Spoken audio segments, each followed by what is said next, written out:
Boxing day test मुकाबले से पहले ऑस्ट्रेलिया के खेमे में है भारत के इन खिलाड़ियों का खौफ। आखिर क्यों डरे हुए हैं ऑस्ट्रेलिया के दिग्गज? इन 3 मैचों में चाहते थे बढ़त, लेकिन ऐसा हो न सका। भारत जरूर वापसी करेगा। तो जी हाँ, बॉर्डर गावस्कर ट्रॉफी अब रोमांचक अंदाज में आगे बढ़ रही है। जैसा कि पहला टेस्ट मुकाबला भारत जीता था, तो दूसरा टेस्ट मुकाबला ऑस्ट्रेलिया ने जीतकर इस सीरीज को बराबरी पर लाकर खड़ा कर दिया। लेकिन रोमांच की सारी हदें तो तब पार हुई जब तीसरा टेस्ट मुकाबला ऑस्ट्रेलिया जो बढ़त हासिल कर चुका था और 90% मुकाबले के ड्राइविंग सीट पर बैठ चुका था। लेकिन उसके बाद भारत की तरफ से शानदार कमबैक देखने को मिला। बारिश का भारत को संयोग मिला और वो मुकाबला जो ऑस्ट्रेलिया जीतकर बढ़त हासिल करना चाहता था, इन पहले 3 टेस्ट मुकाबलों में वैसा हो न सका और ऑस्ट्रेलिया के सारे मंसूबों पर पानी फेर दिया बारिश ने भी और भारत ने भी। अब यही बात ऑस्ट्रेलियन दिग्गजों को हजम नहीं हो रही है, क्योंकि आगे जो मुकाबला मेलबर्न और सिडनी में खेला जाएगा, वहां पर भारत के रिकॉर्ड अच्छे हैं। वहां का पिच भारत को भी थोड़ा बहुत फेवर करेगा। वहाँ एक स्पिनर की जगह 2-2 स्पिनर भी खिलाए जा सकते हैं। तो वैसे में ऑस्ट्रेलियन बैटिंग लाइनअप भी बिगड़ी हुई है। न तो टॉप ऑर्डर के बल्लेबाज चल रहे हैं, न लोअर ऑर्डर। गेंदबाजी में जॉस हेजलवुड का बाहर होना, तो मिच मार्श का गेंदबाजी न करना, ओपनिंग का न चलना ऑस्ट्रेलियन दिग्गजों के लिए परेशानी का सबब बना हुआ है। आइए बताते हैं ऑस्ट्रेलियन दिग्गज मेलबर्न टेस्ट मुकाबले, बॉक्सिंग डे टेस्ट मुकाबले से पहले क्यों डरे हुए हैं और अपनी ही टीम को कैसे चेतावनी दे रहे हैं। लेकिन आगे बढ़ने से पहले अगर आप भी हैं टीम इंडिया के फैन, तो वीडियो को लाइक कर दीजिए और ये सीरीज इंडिया कितने मार्जिन से जीतेगा कमेंट सेक्शन में जरूर बता दीजिए। चलिए एक करके जानते हैं तमाम दिग्गजों के बयान। सिराज और आकाशदीप अच्छे गेंदबाज हैं, लेकिन ब्रेटली ने जसप्रीत बुमराह की तारीफ में जमकर कसीदे पड़े हैं। जी हाँ, ऑस्ट्रेलिया के पूर्व तेज गेंदबाज ब्रेटली ने जसप्रीत बुमराह की जमकर तारीफ करी। ब्रेटली का मानना है कि वर्ल्ड क्लास जसप्रीत बुमराह के सामने मोहम्मद सिराज और आकाशदीप जैसे तेज गेंदबाज भी फीके पड़ रहे हैं। ब्रेटली ने कहा कि मोहम्मद सिराज और आकाशदीप शानदार गेंदबाजी का नजारा पेश कर रहे हैं, लेकिन जसप्रीत बुमराह के आगे फीके पड़ रहे हैं। जिस तरह जसप्रीत बुमराह गेंदबाजी कर रहे हैं, वो काबिले तारीफ है। पूर्व कंगारू तेज गेंदबाज ने कहा, जसप्रीत बुमराह दबाव के आगे झुकते नहीं हैं। यह बात उन्हें सबसे अलग बनाती है।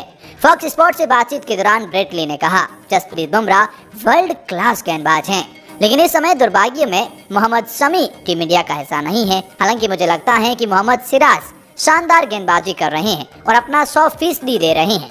मेरा मानना है कि भारतीय टीम के पास शानदार तेज गेंदबाजी आक्रमण है, लेकिन जसप्रीत बुमराह के कंधों पर ज्यादा दबाव रहता है। जसप्रीत बुमराह अन्य गेंदबाजों से मीलों आगे हैं। मैं किसी अन्य गेंदबाज की बुराई नहीं कर रहा हूं, लेकिन मैं बताना चाहता हूं कि जसप्रीत बुमराह कितने शानदार है और ऑस्ट्रेलिया को आने वाले 2 टेस्ट मुकाबलों में जसप्रीत बुमराह से सावधान रहना होगा। ये साफ तौर पर जसप्रीत बुमराह को लेकर ऑस्ट्रेलिया के तेज गेंदबाज ब्रेटली ने उन्हें चेतावनी दी है। तो वहीं ब्रेटली ने यह भी कहा कि ऑस्ट्रेलिया टीम जो अनलकी है, जॉस हेजलवुड की ग्लैन मैकग्रा से तारीफ करी है। जी हाँ, मतलब ऑस्ट्रेलिया के पूर्व तेज गेंदबाज ने जॉस हेजलवुड के बाहर होने को लेकर अपनी टीम को भी कहीं न कहीं चेतावनी दी। उन्होंने कहा, मुझे लगता है हेजलवुड के बिना कोई भी टीम अच्छी नहीं लगेगी। हेजलवुड जब भी फिट होगा, वह निश्चित रूप से मेरी प्लेइंग 11 में चुना जाएगा। उसका रिकॉर्ड बेहतर है, वह अच्छा टीम प्लेयर है और वह टीम के ग्लैन मैकग्रा की तरह है। वह शानदार लाइन और लेंथ से हिट करता है, उन्होंने आगे कहा। दूसरी तरफ उन्होंने ऑस्ट्रेलिया क्रिकेट टीम को बड़ा झटका दिया है और उसे स्कॉट बोलैंड ही सही कर सकते हैं। ऑस्ट्रेलियाई भाग्यशाली हैं कि उनके पास बोलैंड जैसे खिलाड़ी मौजूद है, लेकिन यह ऑस्ट्रेलिया के लिए बहुत बड़ा नुकसान है कि जॉस हेजलवुड अब बाहर हो रहे हैं पूरी सीरीज से। तो वहीं एरॉन फिंच ने जॉस हेजलवुड की चोट ऑस्ट्रेलिया के टेस्ट भविष्य को चुनने का मौका बताया है।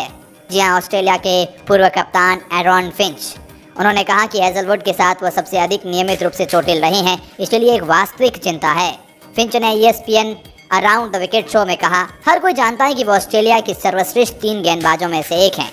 या नाथन लियोन को शामिल करें तो सर्वश्रेष्ठ 4 में से एक हैं, लेकिन आपको मैदान पर उसकी ज़रूरत है, इसलिए ऑस्ट्रेलिया को इस पर विचार करना होगा। जॉस हेजलवुड के लिए सबसे अच्छी परिस्थितियों का चयन करना होगा ताकि वह प्रभाव डाल सके और बाकी को उसी के अनुसार घुमाएं। हेजलवुड, पैट कमिंस और मिचेल स्टार्क को 30 के दशक के कारण पूर्व बल्लेबाज कैलम फर्ग्यूसन का मानना है कि ऑस्ट्रेलिया को तीनों टेस्ट क्रिकेट कैरियर को लंबा खींचने के लिए तेज गेंदबाजों को अपनी नीतियों पर पुनर्विचार करना होगा। तो वहीं चौथे टेस्ट से पहले इन ऑस्ट्रेलियाई खिलाड़ियों को करनी होगी फॉर्म में वापसी। इयान हिली ने किया अपनी टीम को आगाज। जी हाँ, ऑस्ट्रेलिया के पूर्व दिग्गज इयान हिली ने ऑस्ट्रेलिया की बैटिंग लाइनअप को लेकर चिंता जताई है। उनका मानना है कि उस्मान ख्वाजा, नाथन मैक्सवेनी और मार्नस लाबुशैन की फॉर्म चिंता है।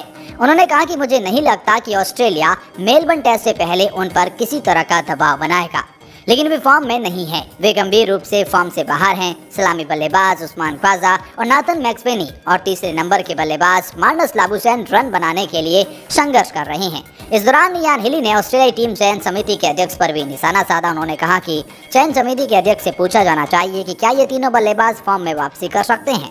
क्या उन्हें विश्वास है कि हमारे शीर्ष कर्म 3 बल्लेबाज फॉर्म में वापसी करेंगे। मेलबर्न के विकेट के बल्लेबाजों को मदद मिलती है और यहाँ उनके पास फॉर्म में वापसी करने का सर्वश्रेष्ठ मौका होगा, इसीलिए उन्हें अपने बेसिक्स पर ध्यान देना होगा, ये इयान हिली ने कहा। लेकिन उन्होंने कहा कि ये भारत के लिए पॉजिटिव बात है क्योंकि ऑस्ट्रेलिया का top order out of form है। जसप्रीत बुमराह, दाएं हाथ के वसीम अकरम, उनका सामना करना बुरा सपने जैसा है। जस्टिन लैंगर, ऑस्ट्रेलिया के पूर्व कोच, ने एक बहुत बड़ा स्टेटमेंट बुमराह को लेकर दिया और अपनी टीम को डरा दिया है। जस्टिन लैंगर ने द नाइटली से कहा, मुझे उनका सामना करना बिल्कुल पसंद नहीं है। वह वसीम अकरम की तरह है मेरे लिए। वह दाएं हाथ के वसीम अकरम हैं जो हर बार जब मुझसे पूछा जाता है कि आप अब तक का सबसे अच्छा गेंदबाज कौन सा खेले हैं, तो मैं वसीम अकरम कहता हूं। उन्होंने आगे कहा कि उनके पास अच्छी गति है, महान गेंदबाज, हर बार एक ही जगह पर गेंद डालते हैं और उनके पास एक अच्छा बाउंसर भी है, इसीलिए यह उन्हें एक भयानक नाइटमेयर बनाता है। उनके पास गेंद को दोनों तरफ स्विंग करने की क्षमता है। उनकी सीम सचमुच एकदम सही है। यदि आप एक साथ सही सीम पेश करते हैं तो यह उंगलियों से बिल्कुल सही तरीके से निकलती है, जैसा कि उनके साथ होता है, तो आपको दोहरी मार मिलती है। सही परिस्थितियों में स्विंग करें और अगर गेंद सीम से टकराती है तो ये किसी भी तरह जा सकती है। अकरम यही करते थे और उनका सामना करना एक बुरे सपने की तरह था। लैंगर ने कहा, मुझे बुमराह का सामना करना बिल्कुल पसंद नहीं है। वह एक बेहतरीन कॉम्पिटिटर है, वह अच्छी गति से गेंदबाजी करता है और वो कमाल का है। मैंने सीरीज की शुरुआत में कहा, अगर बुमराह फिट रहता है और ऑस्ट्रेलिया बल्लेबाजों के लिए ये बड़ी मुश्किल गर्मी होगी। अगर वो फिट नहीं रहता तो मुझे लगता है ऑस्ट्रेलिया आसानी से सीरीज जीत जाती, लेकिन अब ऐसा नहीं है क्योंकि बुमराह अवेलेबल है चौथे टेस्ट मुकाबले के लिए भी, और यही डर ऑस्ट्रेलियन कोच को सता रहा है। आखिरी 2 टेस्ट से बाहर होने पर आया जॉस हेजलवुड का बयान निराशा जताते हुए कहा, समय समय की बात है। जॉस हेजलवुड, जो कि आप 33 वर्षीय गेंदबाज, इस आने वाली श्रृंखला से बाहर हो गए, तो उन्होंने कहा ये बहुत निराशाजनक है। तीसरे टेस्ट से पहले सब ठीक था। अगर ये फिर से मांसपेशियों में खिंचाव होता तो मैं समझ सकता था, लेकिन ये अचानक से पिंडली में आया खिंचाव है। ये फिर से समय की बात है क्योंकि इतने बड़े मुकाबले से बाहर होना मेरे लिए निराशाजनक है, जॉस हेजलवुड ने कहा। वहीं ट्रेविस हेड का हेडेक कैसे दूर हो, ऑस्ट्रेलिया ने जो किया विराट के साथ वही करना होगा, दिग्गज ने बताया है प्लान। इंडिया के सुनील गावस्कर ने जी हाँ एक बहुत बड़ा सवाल कहा है। भारतीय टीम ट्रेविस हेड के साथ वही काम कर सकती है जो ऑस्ट्रेलिया विराट कोहली के साथ कर रहा है। वो ट्रेविस हेड को ऑफ स्टंप से गेंद दूर रख सकती है। इससे हो सकता है कि हेड ड्राइव मारने जाए और स्लिप पर कैच हो जाए। उनके खिलाफ बाउंसर का इस्तेमाल भी किया जा सकता है। मुझे लगता है कि भारत ने हेड के खिलाफ पर्याप्त बाउंसर का इस्तेमाल नहीं किया, जिससे हेड को क्रीज पर जमने का मौका मिल जाता है। सुनील गावस्कर आगे कहते हैं कि भारत को ट्रेविस हेड का विकेट लेने के लिए अपनी रणनीति की सटीकता के साथ आजमानी होगी। ऑस्ट्रेलिया ने विराट कोहली के लिए ऐसा कोई मौका नहीं दिया जो उन्हें क्रीज पर जमने में मदद करे। भारत को भी हेड के साथ ऐसा ही करना चाहिए। भारत और ऑस्ट्रेलिया का अगला मुकाबला 26 दिसंबर से मेलबर्न में खेला जाएगा।